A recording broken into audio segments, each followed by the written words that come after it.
Please contribute. It really helps my independent, honest journalism. Are robot vacuums worth it?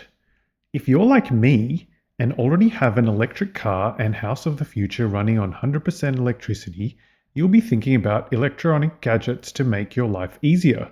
But if you already have a handheld vacuum cleaner, should you consider an automatic robot vacuum cleaner instead? Robot vacuums, like the one that you can see on screen, going back and forth in my kitchen and dining area, use sensors and programming to navigate and clean floors with minimal human intervention. In theory. Watch and see why I explain that is true. The main appeal of robot vacuum cleaners is convenience and frequent floor cleaning without a lot of manual effort. That appeals to everyone. Who doesn't want to spend less time cleaning their house? Navigation technology is important. The cheap ones move around by bumping against obstacles.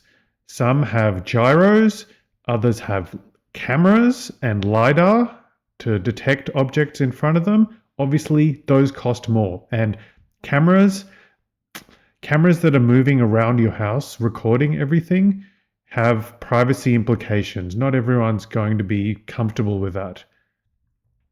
Entry-level robot vacuums cost a couple $100, but advanced ones can easily cost several $1,000s.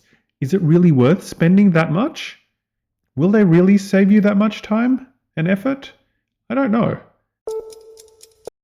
Entry-level vacuums, like the iRobot Roomba Combo Essential, which they sent me to review independently, they're not paying me to review this, require significant manual intervention, such as emptying the dustbin, refilling the mop tank, washing the mop pad. Yeah. They have a charging bay that they go and plug into, but that's about the only thing that they do automatically if they're near it when they need a new charge. For maintenance, you also have to empty the water tank when you finish, rinse the mop pad if you've used the vacuum for mopping, and leave it to dry, ideally outside, after each use. And clean it, of course, if it gets pretty dirty. The basic robot vacuum cleaners work best on uncluttered surfaces, so you need to pick up loose objects before cleaning.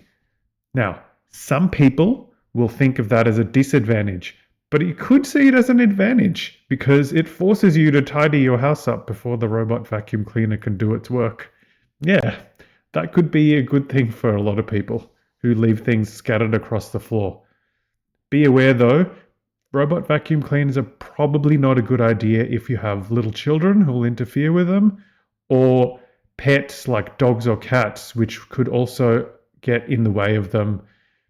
Yeah, and also those pets often poo in the house unexpectedly. Yeah, the robot vacuum cleaner, if it doesn't detect those, and the cheaper ones won't detect poo, could make a real mess spreading that around. Ew. Yeah, so I recommend robot vacuum cleaners to people either without pets and without kids, or at least using them when the kids aren't at home and you've already picked up all their toys and junk off the floor. Manual intervention is needed on the cheaper robot vacuum cleaners like the iRobot Roomba Essential Combo that I'm testing here.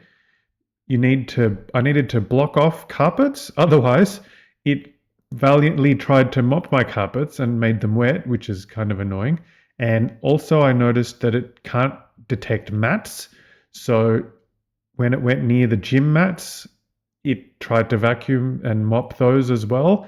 And I noticed each time that it tried to mop a mat or a carpet, the microfiber underneath the vacuum that's used for mopping got kind of folded up and didn't work anymore. So yeah, you'll have to block off carpet areas and mat areas or just remove them altogether before using a more basic robot vacuum cleaner like this one.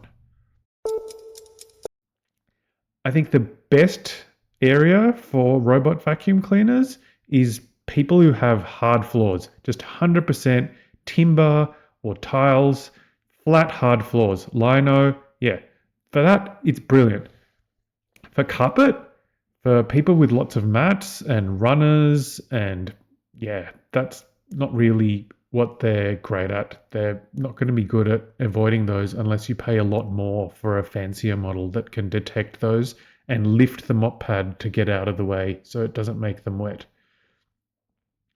Considerations before purchasing is also home layout and furniture arrangement, because robot vacs work best in areas that are not cluttered with lots of chair legs, table legs, and unusually shaped furniture, because they might get confused and not be able to find their way around, especially the cheaper ones. The more expensive ones use LiDAR and cameras, so they'll avoid furniture and work around it much more effectively. The ideal use, I think, for robot vacuums is get a cheaper one, get one that can do mopping and vacuuming if you think that's worth it. But honestly, even just a vacuuming only one would be quite good. And that way you don't need to worry about moving your mats and your carpets as much, because it's not going to be great at vacuuming the carpets, but at least it won't make them wet. So the best use for robot vacuums, in my opinion, is what I use it for. I use it in the kitchen and in the dining room and in my bathroom area and the main hallway entrance of the house.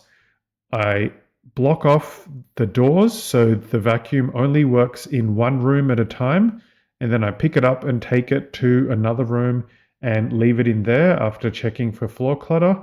And that means I'm not spending that much time on maintenance and manual handling of it, but it does mean that the floors in those high use areas that get dirty quicker are a lot cleaner than they would be if it was just relying on me as a human manually vacuuming with our Miele handheld vacuum once a week like I usually do.